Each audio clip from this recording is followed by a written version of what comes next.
गर्मियों की एक खूबसूरत शाम चटाई पर बच्चों की किलकारी गूंज रही थी और उन्हें नानी की कहानी का इंतजार था। मेरे प्यारे बच्चों, आज मैं तुम्हें भगवान श्री राम और स्वर्ण हिरण की कथा सुनाऊंगी। एक बार की बात है, अयोध्या नाम के एक शानदार राज्य में राम नाम के एक राजकुमार रहते थे, जो राजा दशरथ और उनकी पत्नी रानी कौशल्या के पुत्र थे। लेकिन राजा दशरथ को अपनी 4 पत्नियों में से एक रानी कैकेयी की जिद के आगे झुककर राम को 14 साल के लिए राज्य से दूर वनवास पर भेजना पड़ा। राम की पत्नी सीता और उनके भाई लक्ष्मण भी उनके साथ वनवास पर गए। एक दिन वन में घूमते हुए सीता की नजर अचानक एक हिरण पर पड़ी। वो कोई साधारण हिरण नहीं था, वह सोने जैसा चमक रहा था। उस हिरण को देखते ही सीता बहुत खुश हो गई और उन्होंने उसे पाने की इच्छा व्यक्त की। तब सीता ने राम जी से कहा कि उस हिरण ने उनका मन मोह लिया है और वह उसको अपने पास रखना चाहती है।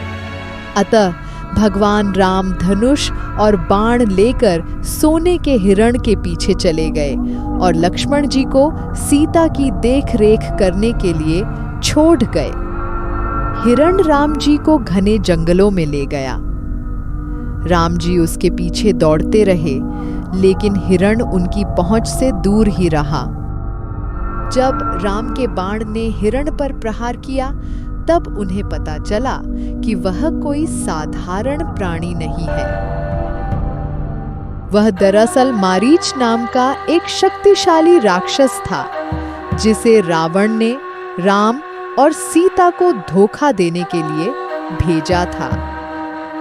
फिर मारीच राम की आवाज में चिल्लाया, मदद करो लक्ष्मण। आवाज सुनकर लक्ष्मण भी राम के पीछे चल दिए। लक्ष्मण के जाते ही मारीचा गायब हो गया। अब राम और लक्ष्मण दोनों के जाने से सीता अकेली थी।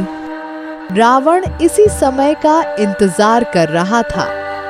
उसने एक साधु का रूप धारण किया और सीता के पास गया और भोजन और जल मांगने लगा।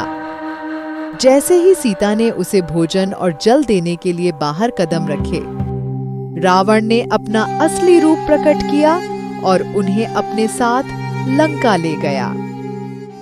और इस तरह राम की लंका की ओर यात्रा शुरू हुई।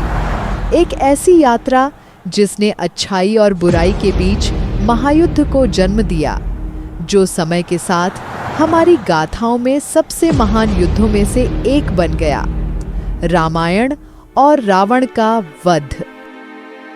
बहुत संघर्षों के बाद राम ने अंततः 10 सिर वाले रावण को हरा दिया और सीता को बचा लिया।